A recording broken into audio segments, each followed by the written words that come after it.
Immersed robot.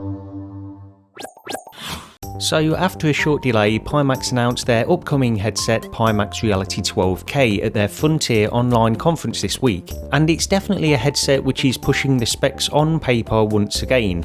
So the PIMAX REALITY is a hybrid, standalone and PC VR headset with inside-out 6 degrees of freedom tracking from 4 cameras with Oculus Touch style motion controllers. It has 2 HDR LCD displays, each with a resolution of 5620 by 2720 with mini LED and quantum dot layering to give a very high contrast ratio. It also has what PIMAX are calling a breakthrough in lens design, combining Fresnel and aspheric lenses, which they promise eliminates distortion which plagued earlier versions of their headsets.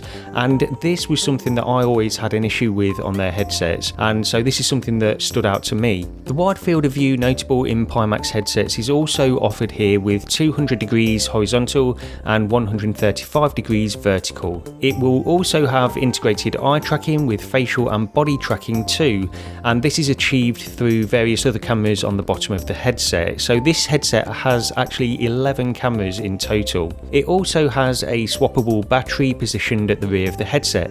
So the PIMAX REALITY will have a couple of PC VR modes, and it will either use a standard home Wi-Fi network in a similar way to the Quest with AirLink, or use a WiGig2 adapter for more high fidelity image quality, and you can also actually use a fibre optic cable linked directly to your PC to achieve this same high fidelity mode. The headset can be used in a fully standalone mode, albeit at a lower resolution and lower field of view by using the onboard XR2 chip. The headset is said to be released in Q4 2022 for the price of $2,399. So if we look at these specs on paper, it's more or less the dream VR headset at this moment in time, although it's still a year away. And based on previous reputation, there are also people who very much doubt PIMAX will deliver this on time anyway, but that remains to be seen, so we'll give them the benefit of the doubt on that and see what happens as we get closer to launch. The specs do sort of warrant an asking price of that high amount at this moment in time, but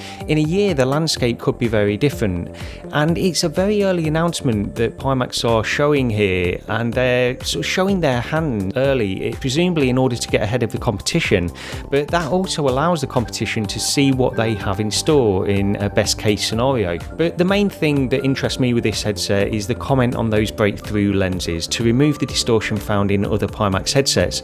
That's the main reason I don't own a PIMAX at this moment in time, so if they remove that entirely, then it would be of interest to me. Not that I'll be picking one up for that price, it's definitely beyond my limited VR budget unfortunately, but I would definitely love to try one. But that's pretty much it for me. I just wanted to quickly acknowledge this announcement from PIMAX. Not that I've added much to the conversation with the huge influx of videos already out there, I'm sure, but thank you anyway for watching, and I'll see you next time. Please consider picking up my science fiction virtual reality focused novel, The Memory Engine, a light-hearted tongue-in-cheek adventure through the metaverse, available on Amazon Kindle, paperback and as an Audible audiobook. Links in the description to this video.